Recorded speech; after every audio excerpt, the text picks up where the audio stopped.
다시. 미안해. 예수님께서 회당에 들어가셨습니다. 거기에는 손이 오그라진 사람이 있었습니다. 사람들은 예수님을 고발하려고 예수님께서 안식일에 그 사람을 고쳐주시는지 지켜보고 있었습니다. 예수님께서 손이 오그라진 사람에게 말씀하셨습니다. 일어나서 나오너라. 그리고 그들에게 물으셨습니다. 안식일에 좋은 일을 하는 것이 옳으냐 나쁜 일을 하는 것이 옳은 것이냐 사람의 생명을 살리는 것이 옳으냐 죽이는 것이 옳으냐. 그러자 사람들이 아무런 대답도 하지 못했습니다. 예수님께서 분노하시며 주위를 둘러보시고 사람들의 마음이 굳은 것을 아시고 슬퍼하셨습니다. 예수님께서 그 사람에게 말씀하셨습니다. 내 손을 펴보아라. 그 사람이 손을 내밀자 그 손이 나았습니다. 바리새파 사람들이 거기를 떠나 헤롯 당 사람들과 함께 예수님을 죽일 계획을 세웠습니다. 예수님께서 제자들과 함께 호수로 가셨습니다. 그러자 갈릴리에서 온 많은 사람들이 예수님을 따라왔습니다.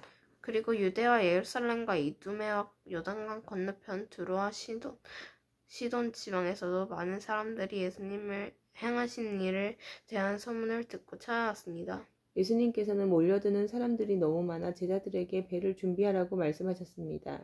예수님께서 많은 사람들을 고쳐주신 까닭에 병에 걸린 사람들이 예수님을 만지려고 밀려들었던 것입니다. 더러운 귀신들은 예수님을 보기만 하면 앞에 엎드려서 당신은 하나님의 아들이십니다 라고 소리쳤습니다.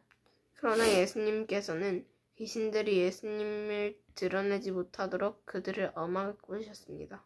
예수님께서 산 위에 올라가셔서 원하시는 몇몇 사람들을 부르셨습니다. 그러자 그들이 예수님께 올라왔습니다. 예수님께서 12사람을 세우시고 이들을 사도라고 부르셨습니다. 예수님께서는 그들과 함께 하시면서 그들로 하여금 나가서 말씀을 전하게 하셨습니다. 또한 귀신을 내쫓는 권세도 주셨습니다. 예수님께서 12사람을 세우셨는데 그들은 예수님께서 베드로라는 이름을 지어주신 시몬과 천둥의 아들들이라는 뜻으로 예수님께서 보아너게라는 이름을 쥐어주신 세베대의 아들 야고보와 그의 동생 요한, 안드레, 빌립, 바돌로메, 마테, 도마, 알페오의 아들 야고보, 다데오, 열심당 출신의 시몬, 그리고 예수님을 배반한 가룟 출신의 유다입니다.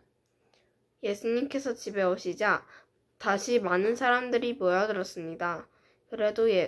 그래서 예수님과 제자들은 식사도 할 수 없을 지경까지 되었습니다. 예수님의 식구들이 예수가 정신이 나갔다고 말하는 소리를 듣고 그를 잡으러 왔습니다. 예루살렘에 온 율법학자들은 이렇게 말했습니다. 예수가 바알세불이 들렸다. 예수는 귀신의 우두머리에 힘을 빌려서 귀신을 내쫓는다. 예수님께서 사람들을 불러 모으시고 비유로 말씀하셨습니다. 사탄이 어떻게 사탄을 내쫓을 수 있느냐? 만일 나라가 자기들끼리 나누어 싸우면 그 나라들은 제대로 설 수 없다. 만일 한 집안이 자기들끼리 나누어 싸우면 그 가정은 제대로 설 수 없다. 만일 사탄이 자기들끼리 나뉘어 싸우려고 일어나면 스스로 망할 것이다. 먼저 힘센 사람을 묶어놓지 않으면 그 사람의 집에 들어가 그의 재산을 약탈할 수 없다. 묶어놓은 뒤에야 그 집을 약탈할 것이다. 내가 너희에게 진정으로 말하는데 사람들이 무슨 죄를 짓든지 어떤 비방을 하는지 그것은 모두 용서받을 수 있다. 그러나 성령을 모독하는 죄는 결코 용서될 수 없다. 그것은 영원한 죄이다. 이 말씀을 하신 것은 율법학자들이 예수님께 더러운 귀신이 들렸다고 말했기 때문입니다. 예수님의 어머니와 형제들이 도착했습니다. 그들은 밖에 서서 사람을 보내 예수님을 불렀습니다. 사람들이 예수님 주위에 앉아 있다가 예수님께 말했습니다. 보십시오. 선생님의 어머니와 형제들이 밖에서 선생님을 찾고 있습니다. 예수님께서 대답하셨습니다. 누가 나의 어머니고 누가 나의 형제냐? 주위에 앉아있던 사람들을 둘러보시며 말씀하셨습니다. 보아라, 내 어머니와 형제들이다. 누구든지 하나님의 뜻대로 행하는 사람이 나의 형제와 자매이며 또한 어머니이다. 예수님께서 다시 호숫가에서 가르치시기 시작했습니다. 수많은 사람들이 예수님 주위로 모여들어서 예수님께서는 호수에서 배에 올라타 앉으셨습니다. 사람들은 호수 주변에 있었습니다. 예수님께서 비유를 통해 많은 것들을 사람들에게 가르치셨습니다. 가르치는 중에 예수님께서 말씀하셨습니다. 들어라, 한 농부가 씨를 뿌리러 나갔다. 농부가 씨를 뿌리는데 어떤 씨는 길가에 떨어졌다. 그러자 새들이 와서 씨를 모두 먹어버렸다.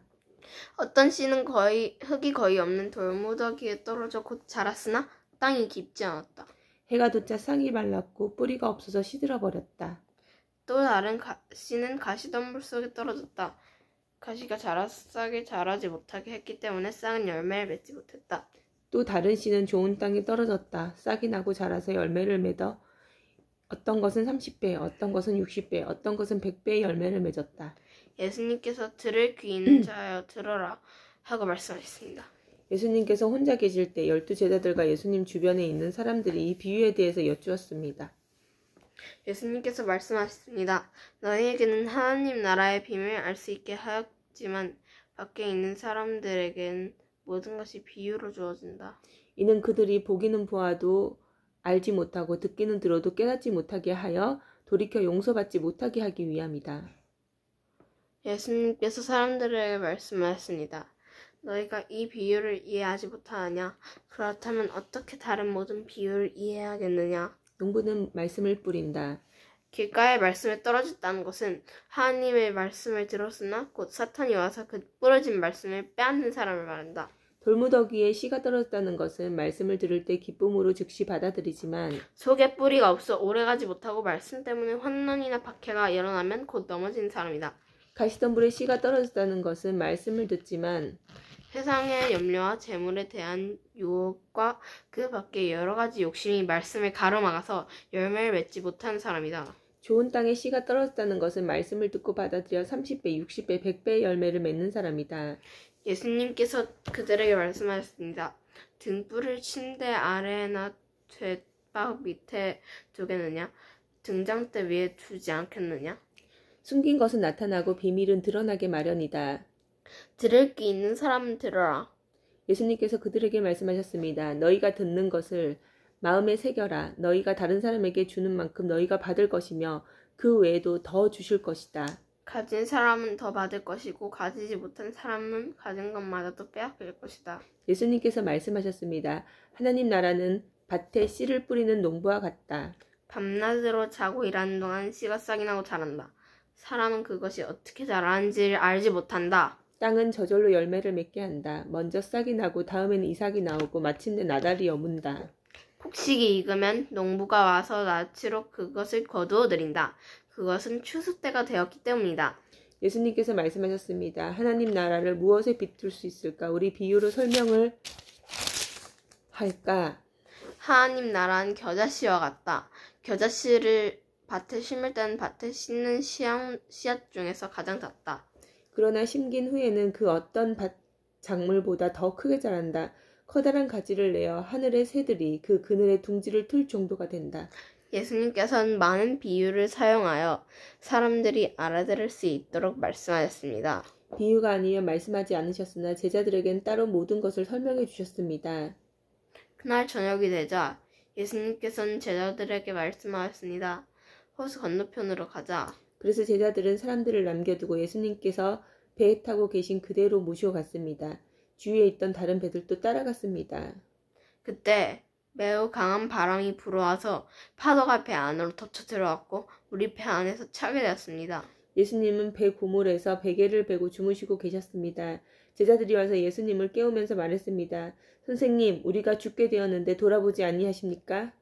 예수님께서 일어나시더니 바람을 꾸짖고 호수에게 명령하셨습니다. 조용하여라, 잠잠하여라. 그러자 바람이 멈추었고 호수가 잔잔해졌습니다. 예수님께서 제자들에게 말씀하셨습니다. 어째서 너희가 무서워하느냐? 아직도 믿음이 없느냐? 제자들이 매우 두려워하며 이분이 어떤 분이길래 바람과 파도도 순종하는 것일까 하고 서로에게 물었습니다. 예수님과 제자들이 호수 건너편 거리 사지방으로 갔습니다. 예수님께서 배에서 내리시자 더러운 귀신이 들린 어떤 사람이 무덤에서 나와 예수님을 만났습니다. 이 사람은 무덤 사이에서 살고 있었는데 그 누구도 그를 묶을 수 없었고 쇠사슬로 묶을 수 없었습니다. 여러 번 쇠고랑과 쇠사슬로 그를 묶어보았으나 그는 쇠사슬도 끊고 쇠고랑도 부쉈습니다. 아무도 그를 당해낼 수는 없었습니다. 그는 밤낮으로 무덤과 산을 돌아다니며 소리를 지르고 돌로 자기 몸에 상처를 내곤 하였습니다. 귀신 들린 자가 멀리서 예수님을 보고 달려가 엎드려 절을 하였습니다.